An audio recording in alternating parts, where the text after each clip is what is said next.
New York সিটির অন্ধকার আচ্ছন্ন জনমানবহীন ফাঁকা রাস্তায় দ্রুত গতিতে ছুটে চলছে এক গাড়ি। গাড়ি যথেষ্ট তীব্র বেগে ছুটে চলছে, কিন্তু হঠাৎ মাঝ রাস্তায় ধপ করে চলন্ত গাড়ি থেমে যায়। নির্জন রাস্তার মাঝ বরাবর গাড়ি থামিয়ে ড্রাইভিং স্টিয়ারিং শক্ত করে হাত দিয়ে চেপে ধরে। দুই হাত সহ সারা শরীর থরথর করে কাঁপছে আদ্রিয়ানের। তার চোখ বেয়ে অজস্র অশ্রুকণা গড়িয়ে পড়ছে। চোখে শুধু মেঘের মায়াবী মুখটি ভেসে ওঠে, কিন্তু মেঘের কথা স্মরণ আদ্রিয়ানের মনে কোনো সুখময় অনুভূতি হয় না, বরং তার হৃদয়ে তীব্র যন্ত্রণা আর হারানোর ভয় সৃষ্টি হয়। আজ নিজের উপর ভীষণ ঘৃণা আর মায়া হচ্ছে আদ্রিয়ানের, শুধুমাত্র তার ভুল আর স্বার্থপরতার জন্য। তার সকল প্রিয়জন এখন তাকে ঘৃণা করে। সে আজ নিঃস্ব একলা পথের প্রতীক, যার প্রিয়জনরা এখন পর। কিন্তু আদ্রিয়ান কি খুব স্বার্থপর ছিল? সে এখনও চায়নি অন্য কাউকে কষ্ট দিতে। ডক্টর হওয়ার স্বপ্ন কি শুধু তার ছিল? মেঘকে বিয়ে করে বাধ্য হয়ে বাংলাদেশে রেখে আসার জন্য দায়ী কি শুধু সে একা ছিল? শেষবারের মতো সুযোগ চেয়েছিল আদ্রিয়ান, কিন্তু মেঘ দেয়নি। কেন? কারণ আদ্রিয়ান খারাপ। আদ্রিয়ানের মতো মানুষকে কেউ ভালোবাসে না। মেঘ অন্য একজনকে ভালোবাসে, তার হবু বউ এখন মেঘ। কিন্তু আদ্রিয়ান কি করে বাঁচবে মেঘকে ছাড়া? তার নিঃশ্বাস বন্ধ হয়ে যাবে। আদ্রিয়ান মেঘকে ভালোবাসে, ভীষণ ভালোবাসে। তার দ্বারা কি মেঘকে ডিভোর্স দেওয়া সম্ভব হবে? তার বউ অন্য কারো হয়ে যাবে, তা সহ্য করতে পারবে? আদ্রিয়ান মন ভেঙে চুরে ক্ষুদ্র ক্ষুদ্র পাথরে পরিণত হবে। কিন্তু আদ্রিয়ান এই শাস্তি পাওয়ার যোগ্য। অবশ্য আদ্রিয়ান এই শাস্তি পেতে চায়, কারণ তার মেঘ তাকে কষ্ট দিতে চায়। অন্য কারোর সাথে সুখে থাকতে চায় মেঘ। তবে আদ্রিয়ান সব শাস্তি মাথা পেতে নিবে, সব কষ্ট সহ্য করে নিবে। তবুও মেঘ সুখে থাকুক, তার সাথে না হয় অন্য কারোর সাথে। সুখে থাকুক মেঘ, ভীষণ সুখী হোক। দূর থেকে আদ্রিয়ান মেঘকে ভালোবেসে যাবে। তাছাড়া আদ্রিয়ানকে সবাই ঘৃণা করে, এখন না হয় মেঘও করবে। চোখ জমে থাকা অশ্রুকণা ধীরে ধীরে গাল বেয়ে থুতনি দিয়ে শার্টে গড়িয়ে পড়ে। পরনের সাদা শার্টের ওপরের অংশ সম্পূর্ণ ভিজে গেছে। মেঘ ফারহানকে ভালোবাসে, এই নিষ্ঠুর বাস্তবতা বিশ্বাস করা খুব কষ্টকর হয়ে যাচ্ছে আদ্রিয়ানের জন্য। মেঘের দূরে চলে যাওয়ার দৃশ্য বারবার তার চোখের মণিতে দৃশ্যমান হচ্ছে। নিঃশ্বাস যেন বন্ধ হয়ে যাচ্ছে আদ্রিয়ানের। বুকের বাঁ পাশে ডিপ ডিপ শব্দ করছে।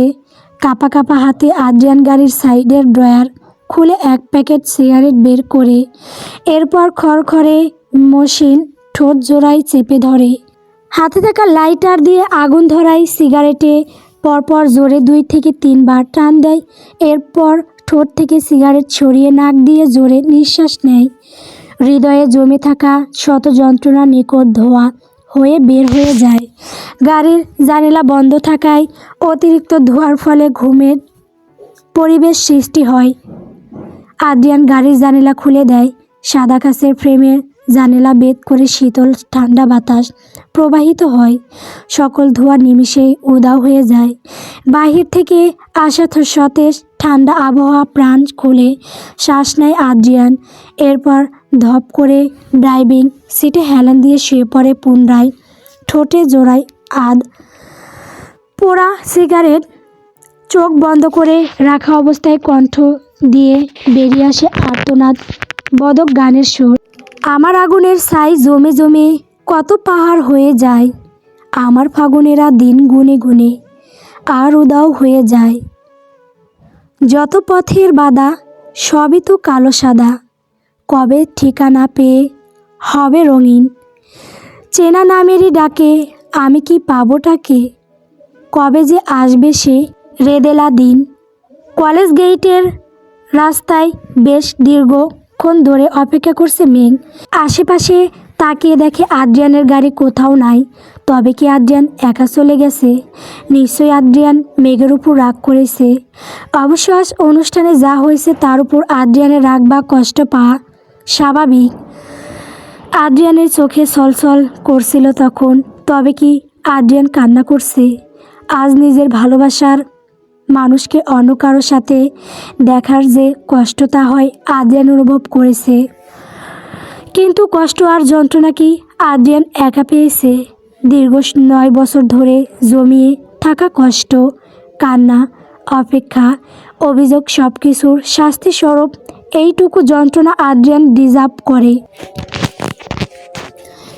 আজ ফারহানের সাথে মেঘের ঘনিষ্ঠ মুহূর্তে দেখে আদ্রিয়ানের হিংসা হচ্ছে। অথচ মেঘ যখন জিয়ার সাথে নিজের স্বামীর পরকীয়া দেখত, তখন সাদে যখন জিয়া আদ্রিয়ানের ঠোঁটে চুমু দিয়েছিল, তখন মেঘের কি কষ্ট হয়নি? মেঘের দেহ থেকে আত্মা ছিন্ন হয়ে গিয়েছিল তখন। বাচ্চাদের মতো মেঝেতে হামাগুড়ি দিয়ে কান্না করেছিল তখন। আদ্রিয়ানের পাশে জিয়াকে দেখে মেঘ মন যে আর্তনাদ শুরু হয়েছিল তা কি আদ্রিয়ান শুনেছে? সব ভুল কি শুধু সরি বললে শেষ হয়ে যায়? সব ব্যথা কি মলম হয়? গেইটে দাঁড়িয়ে মেঘ যখন তার ভাবনার জগতে ডুবেছিল, তখন হঠাৎ আর সামনে বিশাল বড় এক গাড়ি এসে দাঁড়ায়। হঠাৎ এমন করে গাড়ি আসার কারণে মেঘ ভয় পেয়ে যায়। মাথা উঁচু করে উকি দিয়ে গাড়ির ড্রাইভিং সিটে বসে থাকা মানুষের মুখ দেখার চেষ্টা করে। মূলত মেঘ আশা করেছিল হয়তো আদ্রিয়ান এসেছে। আদ্রিয়ান যতই মেঘের ওপর রাগ বা অভিমান করে থাকুক, মেঘকে একা রেখে সে কোথাও যাবে না। কিন্তু মেঘের ধারণা সম্পূর্ণ ভুল প্রমাণিত হয় যখন গাড়ির অপর পাশের কাঁচের গ্লাস নামিয়ে দিয়ে ফারহানের মুখমণ্ডল স্পষ্ট হয়। ফারহান মুখে মৃদু হাসি বজায় রেখে বলে, মেঘ, তুমি রাস্তায় একা দাঁড়িয়ে আছো কেন? বাসায় যাবে না? গাড়ির ভেতরে ফারহান চৌধুরীকে দেখে মেঘ বেশ বিরক্ত বোধ করে। অনুষ্ঠানের তখন যা ঝামেলা করছে তা নিয়ে ফারহানের উপর যথেষ্ট বিরক্ত মেঘ। তাছাড়া একটু আগেই স্পষ্ট ভাষায় বলল বিয়ে না হওয়া অবধি ফারহান যেন মেঘের সামনে না আসে। তবুও এখন কেন এসেছে? মেঘ বিরক্ত নিয়ে বলে, বাসায় যাব, গাড়ির জন্য অপেক্ষা করছিলাম। মেঘের বিরক্তি মাখা মুখশ্রী দেখে ফারহান ভাবল হয়তো অনুষ্ঠানের ঘটনা নিয়ে মেঘ তার উপর রাগ করেছে। ফারহানের উচিত হয়নি মেঘের অনুমতি ব্যতীত প্রপোজ করা।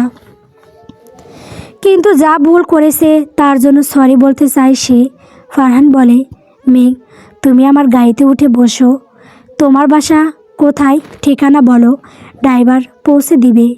ফারহানের কথা শুনে মেঘ চোখ মুখ কুঁচকে বিরক্তি মাখা মুখ নিয়ে তাকায়। এরপর কড়া কণ্ঠে বললে, ফারহান স্যার, আমি একা চলে যেতে পারবো। মেঘের কড়া কণ্ঠে উত্তর যেন ফারহান কানে তুলল না। ফারহান পুনরায় বলে ওঠে, মেঘ, তুমি রাগ করছো কেন? আমি শুধু তোমায় গাড়ি করে বাসায় পৌঁছে দিতে চাই। প্লিজ মেঘ, উঠে বসো গাড়িতে। ফারহানের অনুরোধ মেঘের বিরক্তি যেন দ্বিগুণ বাড়িয়ে দিল। রাগী স্বরে বেশ তিতা কিছু কথা শুনিয়ে দিতে ইচ্ছা করলো তার, কিন্তু মেঘ পারল না, কারণ ফারহান তার বড় আব্বুর বন্ধুর ছেলে। মেঘ বলে, ফারহান স্যার, দয়া করে আপনি চলে যান, আমি ক্যাব বুক করে চলে যাব। মেঘের বারণ শুনল না ফারহান। বেশ দীর্ঘক্ষণ ধরে গাড়িতে বসার অনুরোধ করল, কিন্তু মেঘ প্রতিবার স্পষ্ট স্বরে না বলে দেয়। ফারহান বাধ্য হয়ে যখন গাড়ি থেকে নামতে যাবে তখন মেঘ বাধা দেয়। আশেপাশে তাকায়। মেঘ কলেজ গেটে দাঁড়িয়ে। এখন কোনো সিক্রেট সে করতে চায় না। তাছাড়া অনেক রাত হয়ে গেছে, এখন একা একা বাড়ি ফেরা নিরাপদ হবে না। তাছাড়া আমেরিকার রাস্তাঘাট মেঘের পরিচয় নয়, যদি কোনো বিপদ হয় তখন। মেঘ বলে, ফারহান স্যার, আপনাকে আর গাড়ি থেকে নামতে হবে না, আমি যাব আপনার গাড়িতে। মেঘের কথা শুনে ফারহান খুশি হয়ে যায়। এরপর হাত দিয়ে গাড়ির দরজা খুলে দেয়। মেঘ গাড়ির ভেতরে প্রবেশ করে ফারহানের থেকে দূরে চুপচাপ এক কোণায় বসে থাকে। ড্রাইভার গাড়ি স্টার্ট দেয়। গাড়ির মধ্যে ফারহান বেশ বকবক করে মেঘের সাথে, কিন্তু মেঘ বা না ছাড়া কোনো শব্দ মুখ দিয়ে উচ্চারণ করে না। যথেষ্ট শান্ত আর চুপচাপ থাকে। প্রায় আধা ঘন্টা পর বাসার সামনে এসে গাড়ি থামে। মেঘ গাড়ি থেকে নেমে দাঁড়ায়। এরপর বলে, ফারহান স্যার, বাসে এসে পড়েছি আমরা। ধন্যবাদ আপনাকে বাসে পৌঁছে দেওয়ার জন্য।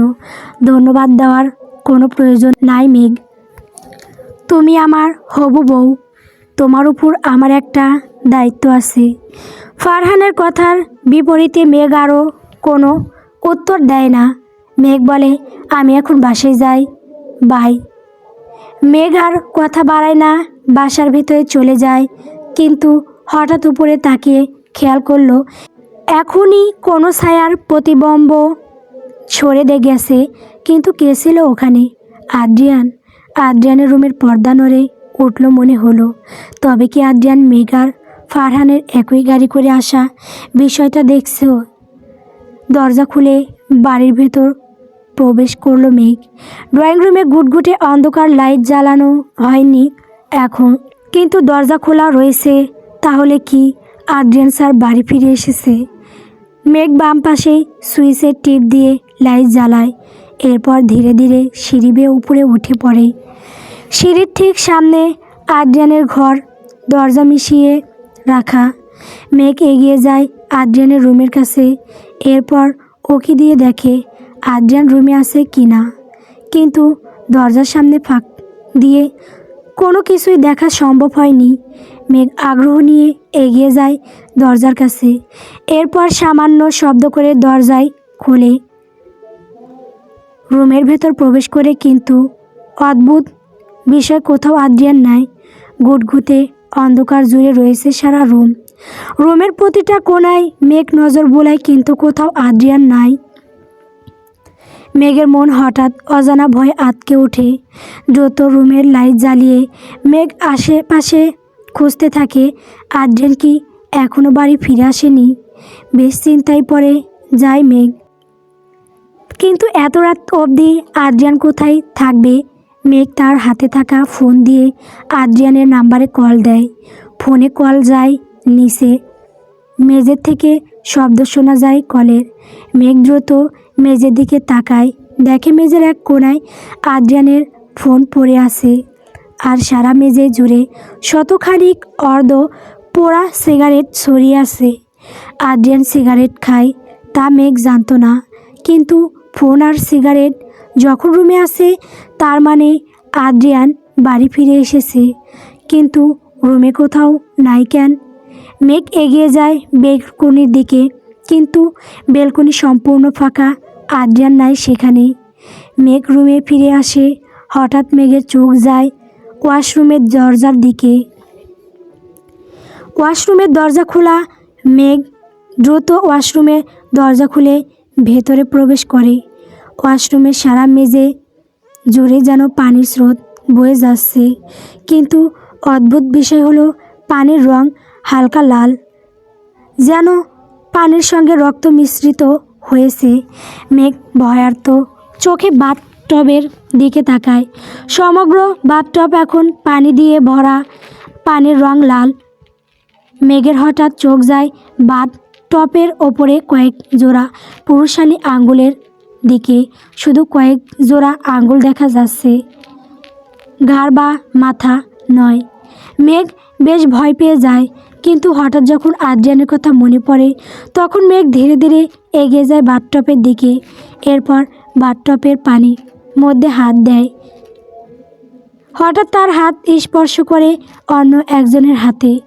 মেঘ দ্রুত হাত ওপরে ওঠায়। হাতের কবজি দিয়ে শুয়ে শুয়ে রক্ত পড়ছে, শিরাকাটা হয়েছে। মনে হয় ভয়ে মেঘের কলিজা শুকিয়ে যাচ্ছে। কিন্তু হাতের কবজির ওপরে আদ্রিয়ানের ঘড়ি দেখে মেঘ দ্রুত হাত সহ টান দিয়ে ওপরে উঠায়। সঙ্গে সঙ্গে আদ্রিয়ান নিথর মাথা বাথটবের ভেতরের থেকে বের হয়ে আসে। মেঘ জোরে শব্দ করে ডাক দেয়, আদ্রিয়ান স্যার, আদ্রিয়ান স্যার। মেঘের ডাক হয়তো আদ্রিয়ান শুনল না। মেঘ আদ্রিয়ানের মুখের দিকে তাকায়। সারা মুখ ফ্যাকাশে হয়ে গেছে। অতিরিক্ত সময় পানির মধ্যে থাকায় মুখের আদল রক্তিম বর্ণ ধারণ করেছে। মেঘ আদ্রিয়ানের গালে হাত দিয়েও ডাক দেয়, আদ্রিয়ান শুনছেন আমার কথা? আদ্রিয়ান কথা বলুন। আদ্রিয়ানের হাতের কবজি দিয়ে অজস্র রক্ত বের হয়ে যাচ্ছে। তার সারা শরীর পাথরের ন্যায় ঠান্ডা, যেন জমে বরফ হয়ে গেছে। আদ্রিয়ানের কোনো সারা শব্দ নাই। দেখে মেঘের কলিজা কেঁপে ওঠে। মেঘ জোরে চিৎকার দিয়ে বলে ওঠে, আদ্রিয়ান!